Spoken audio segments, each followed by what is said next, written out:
Welcome back to the Today with Tally podcast. And welcome back to the Today with Tally podcast, folks. We have a great show in store for you today. We sit down with a U.S. Marine veteran, and he's going to explain a little bit about what he has encountered and the experiences that he has encountered post-service. And let me explain. Greg is a Marine veteran who has spent the last 2 years with Operation Motorsport as a beneficiary of their Motorsports Immersion Program. Now, this program is designed to return a sense of purpose, identity, and team to injured, ill, or disabled veterans by embedding them in professional racing teams. In November, he will be returning to Anglesey Circuit in Wales. That's right, folks, Wales, with Operation Motorsports to compete in the 2024 Race of Remembrance taking place on Veterans Day weekend, November 9th and 10th. Now, this nonprofit is actually a U.S. and Canadian venture. U.S. veterans and Canadian veterans. And with that, we are honored to be joined by Marine veteran Greg Meismer. How are you, sir? Oh, I'm excellent this morning. How are you? Good, man. Just another day, man. You know what I mean? Keep moving forward. Jeez. So what are you about? You know, like, we know you're a Marine. Like, right. What brought you down that route of becoming a Marine? So I am a second generation Marine, following after my father's footsteps. You know, he's a Gulf War era veteran. My two grandfathers also veterans from the Army, but we won't hold that against them, I guess. And then getting close to deciding what it was time to do in high school, and that was it, right? That was really the only thing I really considered was going to the Marine Corps. Love it. So, you had one option. You're like, I'm joining the Corps, man. That's it. Now, what did your father have to say about that? Of course, he was all for it, right? Like, like father, like son. I mean, he. I think in high school I wasn't that disciplined. You know, I was kind of the bad kid. I was constantly getting into trouble for it, to be honest. And it made a lot of sense to kind of push me in that direction for, you know, to get me disciplined up, get me acting right. So yeah, that's where it kind of came from. And then it did just that. It turned me into the man I am today. So love it. Yeah, you know, most most Marine recruits, right? Heading into boot camp aren't angels. yeah. It's like go to jail or join the Marine Corps. I mean, I wasn't quite in that position. You know, I wasn't like in any legal trouble or anything. But it was, you know, it was time to figure something out, and that was really the only option I could see going for me. Yeah, no, I get it, man. I was the same way. You know, just school to school, getting kicked out, suspended, fighting alternative school. Yeah, all that kind of shit. That's they make the best Marines. But that's cool. You had a father in your life, because, you know, a lot of the times I have Marines on, and, you know, the first thing they say is, well, you know, I didn't have a father growing up, you know, so I grew up quick, had to teach myself how to be a man. You know, one thing led to another, you know, and a lot of the times I think, you know, a lot of these, you know, kids that, you know, are going through, you know, the motions in life, maybe looking for that mentor. And a lot of them end up going into the Marine Corps. So that's neat that, I mean, you're one of the few that actually had a father in his life that went the Marine Corps route. And obviously I know why now, because it's that whole generational thing. And, you know, he was in your life, and perhaps if he wouldn't have been in your life, maybe you wouldn't have joined the Marine Corps. So it's kind of, it was kind of a legacy thing, you know. So, man, it's awesome. So, good experience in the Marine Corps overall? Yeah. I ended up getting out early after a medical discharge, I don't have an incredible story Mhm. during my time in the Marine Corps. I was a C-130 crew chief flight mech, uh, stationed in Fort Worth, and nothing too spectacular. I ended up getting a medical discharge, got out early. It was the time afterwards, right, that really I had the hard time. It was kind of tough to figure out what what I wanted to do in life. It's kind of hard to figure out what you want to be when you grow up and you're already that thing. Uh, so I would go out, you get a job doing this, you do it for a while, then you end up hating it. Do that, do this, do that, and yeah. So after about, I don't know, 13 years of that or so, I I found this organization, Operation Motorsport, who uh, reached out to me through uh, a hobby called sim racing. I don't know if you're aware of that, but essentially, people build racing simulators and race them online. Mhm. And uh, they somebody from the organization reached out to me through that, and I went on their website, kind of figured out what they were all about. And what they do is they take disabled veterans and they embed them with professional race teams. I'm with a team called Core Motorsports. We race a 2024 Mustang GT4 in the IMSA series. It's the International Motorsports Association. We race in the Michelin Pilot Challenge in that series. So yeah, we I travel all over the country, uh, and I organize tires for a race car. Uh, probably 10 weekends out of the year. So is this like a professional type circuit, or is this like Mhm. hobby based? Uh, Just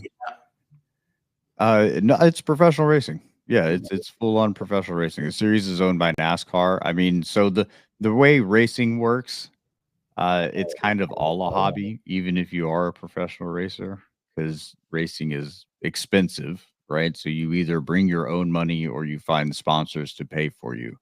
Most people don't get paid to go racing. If people are getting paid to go racing, it's because somebody else owns the car and they're paying them to drive their car because they mm, want the championship, right?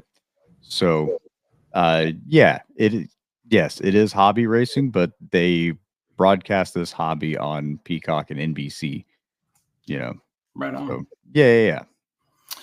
So you are a beneficiary of the program, and what has the program done for you, and how long have you been a part of Operation Motorsport? So this will be my second year. I joined it actually doing another program with them at the end of 2022. It's called their diversionary therapy program. And essentially we host an online racing championship that runs once a week, and we do that for 8 weeks in a row, and it provides us an opportunity to kind of get together and just you know, let loose for a couple of months. And then, yeah, so I ended up winning that championship. And then I figured, why not? Let's try the immersion program. And I applied for it and got a call. And I started at Daytona, at the Rolex 24 Hours of Daytona. And then, yeah, so yeah, I've been doing it for about this will be the next weekend, or not next weekend, next round, which is in October, will be my last race as a beneficiary before we move off to Wales. So you say, as a beneficiary, do you graduate on to being a part of the actual mission and the business itself from here, or Yeah, so you get the opportunity to do this for 2 years. So there's quite a big waiting list, as you can imagine. It is there's not a lot of spots for people to be able to come out, right? The organization is still constantly looking for race teams to join. We are running in a couple of different series, and we're looking to break out into other places. But essentially, you get to do this for 2 years, and then it is time to make room for another beneficiary. So you do essentially graduate the program. Uh, but in that time, in those 2 years, you know, we're doing things to work out how to restore confidence and like we were talking at the beginning, the team, the identity and purpose in a veteran, right? Uh, a lot of people I think share my same experience in that after you get out of the military is really the hard part, right? Uh, Being in the military is easy. You're told when to wake up, when to go to bed, when to be somewhere, when to go home, when to eat, when to sleep, when to go to the bathroom, everything. It's all easy. Uh, when you get out and it's time to make your own decisions, right? And have to do everything on your own accord. Sometimes you know, life can get in the way and you start slipping up and doing things to maybe not take care of yourself, or you do things to not take care of, you know, the bills or the house or whatever. And so that's really the purpose of the program, right? Hmm. Is to get you back in an environment that's as close to being in the military as possible without actually being back in the military, right? And I think that this and what it has done for me is it definitely fills a hole uh, that has been left after you leave the military, right? That team identity purpose, right? We keep saying it's the organization's motto, right? Uh, but yeah, you're in a very high paced environment. You're working with these very highly skilled individuals who know exactly what to do. Uh, there's victory or a heartache at the end of the road at the end of the weekend. You go out, you have a mission to complete.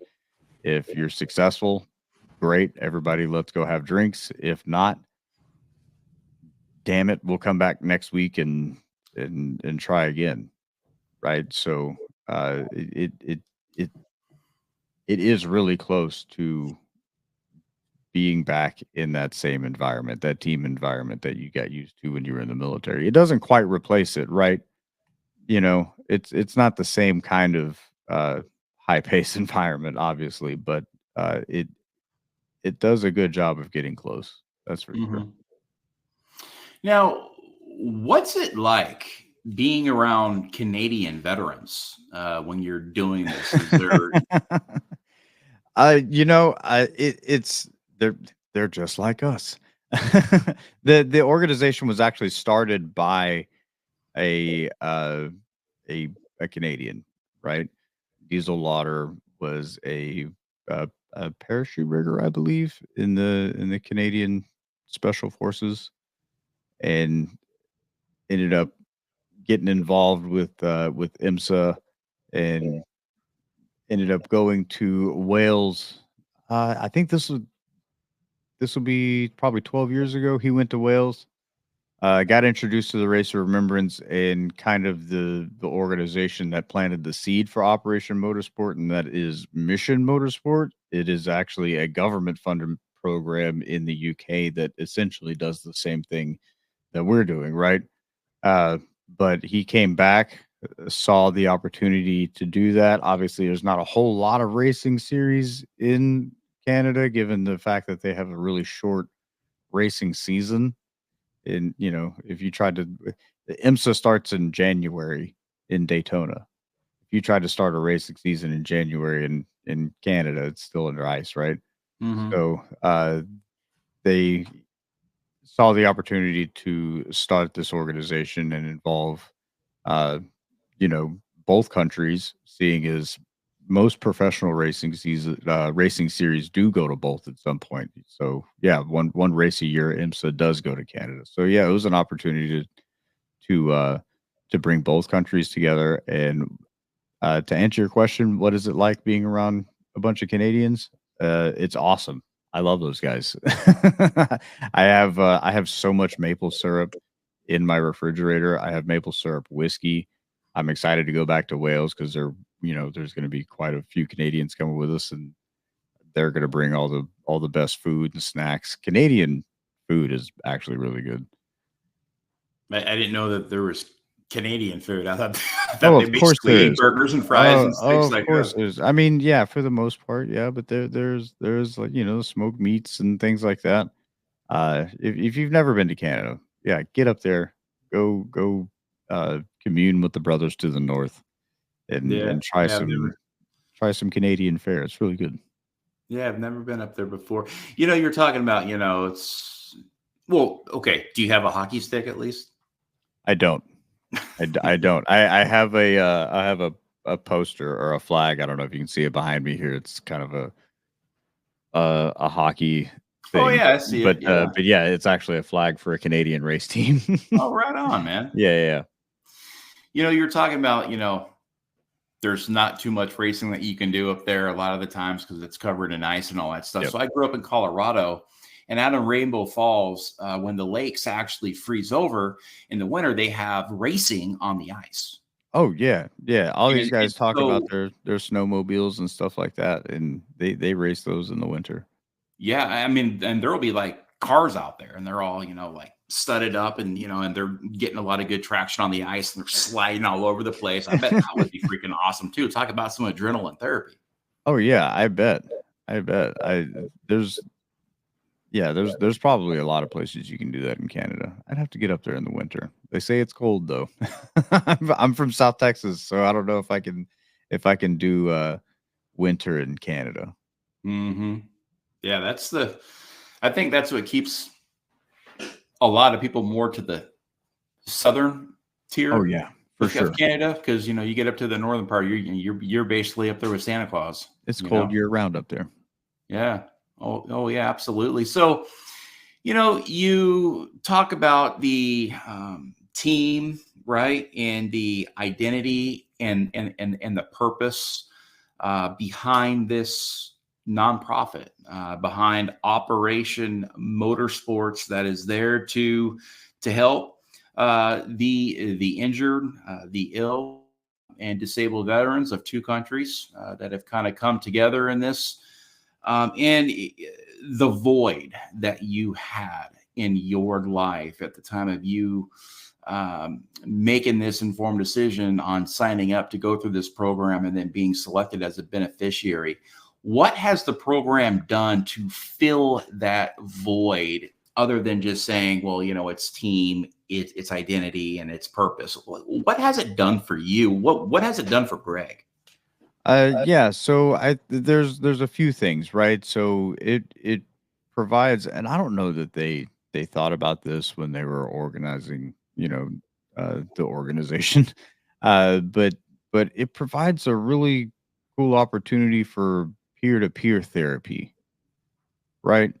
So there's we all come to the same places every few weeks, right? And as veterans, we do, or as beneficiaries, we don't often get to see each other a whole lot because we are with different teams in different parts of the paddock and things like that. So when we do meet up, we do take advantage of the time and have really meaningful conversations. But what happens is the ice is broken almost immediately, right? When you meet another beneficiary in the program, because uh, oftentimes we don't get to talk about racing a lot as racing fans because it's really I don't know, how many friends do you have that are fans of NASCAR or fans of sports car racing or anything like that, right? There's not very many.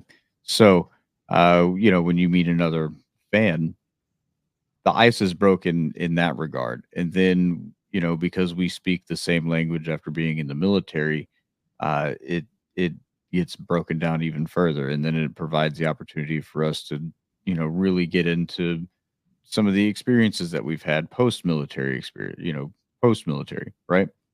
So yeah, it's provided a lot of really good peer-to-peer therapy moments. I've been able to talk to other veterans uh, in ways and about things that I haven't been able to talk to a lot of people about, right? Because just lack of exposure, I guess. Or perhaps lack of understanding. Yeah, for sure. Right. So yeah, there's that aspect of it. I have uh, the traveling is one thing, right? That it's done for me. Obviously, at the end of this, I won't be able to travel anymore, so I have to figure out a way to fill that void again. But uh, the the traveling, man, always having something to do. At least during this time has been awesome, right? Because if you're stagnant, you start doubting yourself. So it's been getting me active again, I guess, because for a long time, uh, it, yeah, I just sat, did nothing. I feel you, man. I'm kind of going through one of those phases right now where, I've got that stagnant Yeah, feeling going on, and then you start to remember back at all your, bad memories, and all the stuff that's gone wrong, over a certain, period of time. And then you start to doubt yourself, and anger sure. comes out, and emotions, and as one thing leads to another, and then you're sitting in your room, self-isolating again, suffering in pain. And unfortunately, I know that all too well. I know a lot of veterans out there know it all too well as well. Um, so it's good to have that peer-to-peer therapy, and to, like you said, not remain stagnant and get up out of that chair, or get out of that self-isolation, and kind of put yourself somewhere where you can, have good, meaningful, conversation, and perhaps even add value to others out there that are seeking, the same, out of it, that you are there for, to get out of this 2-year program. So, Greg, what's next for you after this two-year program is up for you in October? Yeah. So on I plan on staying in racing, right? I've made a lot of connections in the paddock throughout these 2 years, and my next plan is to move professionally into the paddock, right? I've learned a lot how to do the job I've been doing, which has been I've been a tire tech for the team, right? So prepping tires, making tire pressure maps, figuring out how to work with the setup and the tire pressures at the same time to achieve, optimum car performance. Uh, so yeah, I plan on continuing that with the team, and then on the off weekends during another race series, I do plan on continuing to volunteer for Operation Motorsport. I want to get back to this program.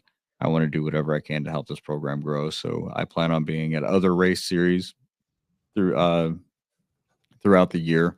Uh, Probably generally as it's called a event coordinator, right? So during the events, there's always somebody or a couple of people there from the program going around and talking to the veterans and making sure that everything's being taken care of. Have you been fed by the team? Did you get a lot of sleep last night? Can we do anything for you? You need a pack of cigarettes? Whatever we can do to make your time at the track comfortable. Because I'll be honest, it's a lot of hard work. It's hot. I mean, military guys, we've been in the desert, we've done a lot of things, but Virginia in the summer on a blacktop paddock or on top of a trailer where it's like 112 degrees, it's Mhm. hot, you know, Yeah. slinging tires around while wearing a fire suit for like 10 hours a day. It's hot. It's physical work. That's not to say this is something that you have to do. There's opportunities for you to go do a lot of things. We have guys uh, working as photographers for the series. We have people doing technical inspections for the series. We have people working in race control, helping decide when to throw cautions and handing out penalties and things like that. So there's opportunities up and down. If you're not able to, physically throw around tires all day, obviously there's other things for you to do. It doesn't have to be sweating it out in the paddock like I do every weekend, right? You Mm-hmm. know, so but yeah, so that's what I'll be doing is I'll probably be going around as an event coordinator, just making sure everything is savvy for the weekend. If you need anything, I'll be the guy to go get it for you. So there's a lot of different jobs and duties that you can actually sign up for, not just be like, okay, you're in Operation Motorsports as a beneficiary, and this is what you do. Yeah, no. So there's if it exists within the the real world, it exists within racing, right? Anywhere from being a mechanic, an engineer, a technical guy, a computer guy, a cook, the advertising, marketing, photography, just general hospitality. Uh, I mean, driving anything, Oh, wow. not driving the actual race cars, but like, shuttling people back and forth. There, any number of things, right? You just have to come in, talk, ask what they're going to ask what your skills are, right? What would you be interested in doing? And then after, like a 45-minute conversation, they'll generally figure out where to kind of put you. And if you get put in uh, a job and after you do it for a weekend, it's like, man, I don't think I can do this. We'll find another spot. Don't worry, you know. So yeah, it doesn't have to be on a race team turning wrenches, sweating it out in the rain, in the sun, sometimes in the cold, most of the times in the heat, late nights, early mornings. Uh, you know, so yeah, and that's what I get out of it, right? I think uh, most Marines, correct me if I'm wrong, right? We enjoy the suck. Embrace it. Yeah. I like being kind of miserable, so I enjoy my time with the team. I mean, 20-hour days sometimes. My first weekend was I think 4 nights over 5 days. I might have gotten 6 hours of sleep the whole week. Yep. Yeah. Embrace the suck. I'm Yep. glad I asked that. I'm glad I asked that question because Yeah. that makes this program even that more unique. That it's not just a weekend and then you're done and then it's gone. I mean, this is almost like, Yeah. like learning how to, I mean, recapture, reinvent, recreate, get that confidence, do what you're good at and really Yep. practice it until you become a professional at it. And then you can go on. I mean, it's almost like a 2-year like trade school type deal. Go in there and do real life stuff and contribute where your skill set is in this program here. And I think that placement is pretty incredible. I think that's a great idea. Yeah, and so don't get me wrong, this isn't a trade school, it's not a Sure. job No. placement, Yeah. right? Yeah. But yeah, exactly what you're saying, right? You do come in and you do have the opportunity depending, I mean, experiences may vary. People get put on different teams doing different things, right? And so uh sometimes people spend 2, 3, 4 race weekends just wiping the car down if they're with the team because the team has to build their trust in this person to allow them to touch the car I'm working with is a Ford Mustang, right? But that Ford Mustang costs almost $300,000. You're not just going to let some guy just show up and start doing stuff. So normally you might start out just wiping a car down for a couple of race weekends until they build their trust in you. For some reason, I got the opportunity to get underneath the car with a die grinder after being there for only 30 minutes, and I'm cutting bolts off of a $250,000 race car, right? So I are don't know. the drivers Yeah. all veterans too? No. The drivers are the guys paying for the seats or are the professional race car drivers. So I mean, sometimes we have uh in the paddock, you'll have Formula One drivers, NASCAR drivers, NASCAR drivers, former NASCAR drivers. I ran into Richard Petty at Virginia this year, Oh wow. right? So Yeah, that's the caliber of driver that's out here, and these are millionaires. They're not going to let us just get in the car and drive, right? Because they're sometimes multi-million-dollar race cars. So, but we do get to touch them. We do get to wrench on them and work on them and watch them go around the track, and then because I the people that spend the most time with these cars are the team. Most of the time your driver is going to be in the air conditioning, resting, making sure the hydration and nutrition is right. Because inside the race car, it gets up to 150 degrees. They're in a fire suit, balaclava, helmet, gloves, race boots. It's hot. It's a very, very physical sport. I don't care what anybody tries to argue. Racing is a sport, right? Uh, so yeah, a lot of times during the day, that's what they're doing. They're taking care of their bodies so they can put up with the physical abuse. Meanwhile, the team is out there taking a lot of physical abuse, working on the car. Most of your downtime is during the race, right? Yeah. Because the car is out on track. You can't work on the car when it's moving around the track. So that's when you take the opportunity. I mean, you're usually in a fire suit on pit lane waiting for a pit stop. Yeah. But yeah, you're sitting there taking a breather for the day. Yeah. Right? It's no different than horse racing, I mean, it's just swap the horse out with the car. And, of course, the jockeys in the AC is getting prepped, and, everybody else is taking care of the horse,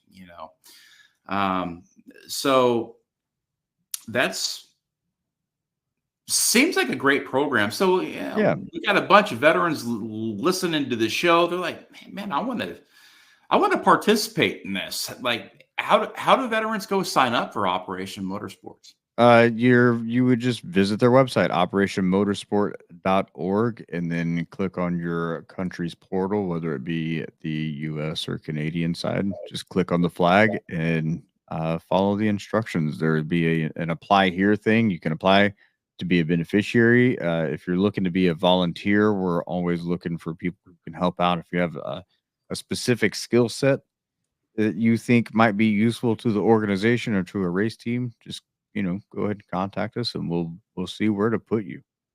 Yeah. Mm-hmm. And like you said, that there's a really long waiting list. Like, how many people do they take each time? It depends, and that is not something that I could answer. Right. I am just a beneficiary, right? Right. So yeah, it just depends, and it depends on how many race teams have people have available spots. It depends on how many race teams want to work with the organizations. It depends on how many spots the specific teams have. It depends on what you want to do, right?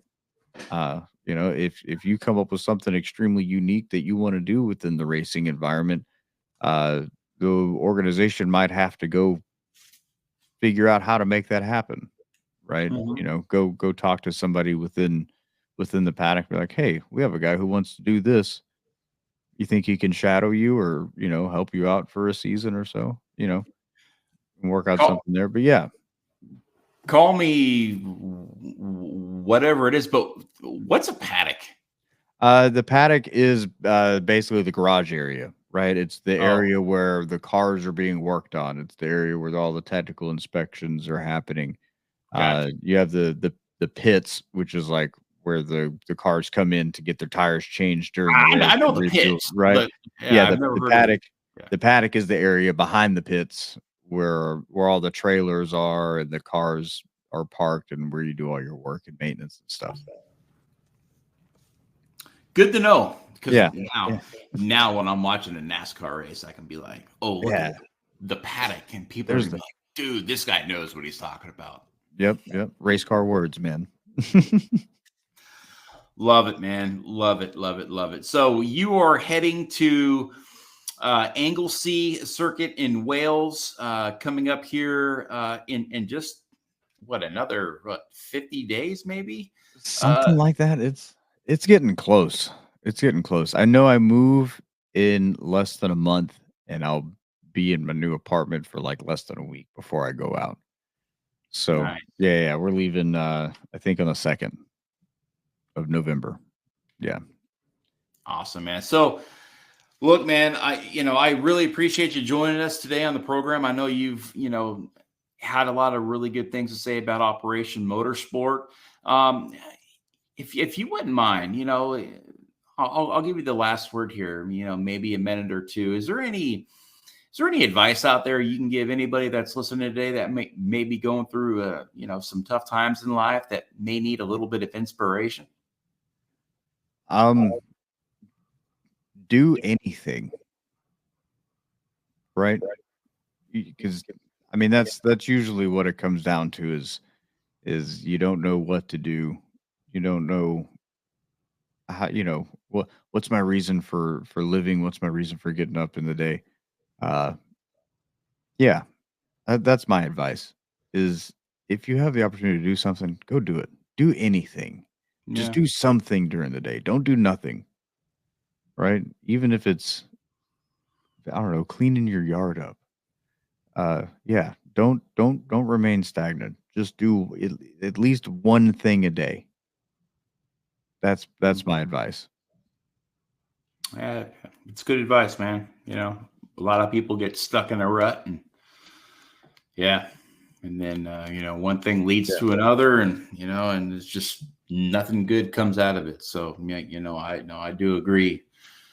Even doing a podcast, Yeah. just talking with other like-minded folks out there, and iron sharpens iron, right? Yep. Create a routine, and that starts by doing something. Yeah. Every day. Indeed, man. Well, listen, Greg, man, look, we sincerely appreciate everything you have done and continue to do in the military and veteran community. Thank you. Your service, sacrifice, and dedication to this great nation is truly admirable. Thank you. Thank you. I appreciate what you do, getting everybody on, getting everybody motivated, talking about their stories. Yeah, keep it up, man. Thank you. I do what I can, you're episode 246 in just over 2 years. And, I do enjoy this. It's given me some new purpose in life. And, the cool thing is I get to talk to folks like you just every day, great people that are giving back, that are volunteering in the community, that are out, helping lift others up. Not only helping heal yourself, but healing others, while you do heal yourself. So again, appreciate it. Good luck in Wales, man. I hope that all, pans out well for you. I mean, and regardless, you're going on an amazing trip. I mean, a trip of a lifetime. There's plenty of folks that would trade spots with you in a heartbeat. Oh yeah, I know. And actually, unfortunately, this is going to be, I think, the last one for Operation Motorsport. This is the 10th trip they've made, and it'll be the final one because next year, at Virginia International Raceway, in November, we will be creating our own Race of Remembrance, and inviting race teams out. So yeah, look for that to be coming around next November in Virginia. Right on. Yeah, we'll have to get you back on, talk a little bit about that, and then let me know how the Wales trips go. We'll do. We'll keep in contact. All right, brother. Yep. You have a good one, man. Again, thanks for joining us, and good luck to you. Thanks. All right, folks, there you have it. Greg Meismer. He is a beneficiary of Operation Motorsport. And like I said, he is heading out to Wales here next month to compete, or actually about 50 or so days in November on the 9th and the 10th to go out there and race in the Day of Remembrance. And again, this is a joint venture with this nonprofit Operation Motorsports, 2 countries, the United States and Canada. So I bet that is a lot of fun to be going back and forth, sharing in camaraderie, and then kind of beating each other up as they go back and forth. But all in good fun. I bet that is a pretty good time. And folks, before we sign off here, Western Ambition sent me this hat. They have got some awesome stuff over on their site. Go check them out on Facebook, Western Ambition. They are a photography company based in Colorado. And like I said, they also have a clothing line, and they're doing some great work. A very young entrepreneur. They reached out. Hey, if I send you a hat, would you wear it on your podcast? Of course, yes. And of course, this is a non-paid, shout out here. So I'm just doing it to kind of help them out. And I love the hat as well. And you can go get one for yourself. Check out their work and what they're doing. Western Ambition. Go check them out on Facebook. Now, folks, don't forget to like, share, and subscribe to the program. It has never been easier to listen to this podcast. And I know we've made some changes. Facebook is where I typically post, a lot of my Doc Holliday stuff, a lot of my Tombstone wider stuff. I'll post, when shows are coming out. But typically where you can hear and listen to the shows are going to be on Spotify, Amazon Music, and iHeartRadio. And those are three great platforms. A lot of folks are listening to these podcasts and they're driving, when they're stuck in traffic, when they're traveling, going through airports, or they're sitting on an airplane, or they could be out on a walk or exercising. I try to make this as easy as possible to listen to this podcast. And we also upload our shows to YouTube. I am no longer on TikTok. And so that's where you could find all of our material and our content that we are putting out there. If you want to also learn more about me and my personal story, and perhaps even get my new book, head on over to briantalley.com. That's briantalley.com. You see it there on your ticker on the bottom portion of your screen. And you can also get the podcast there as well under the search bar, Today with Tally Podcast. Folks, remember to stay inspired, stay encouraged, stay motivated, and always stay in the fight. Until next time, for the Today with Tally podcast, this is Brian Talley. Good night. Semper Fi. God bless. This is the Today with Tally podcast.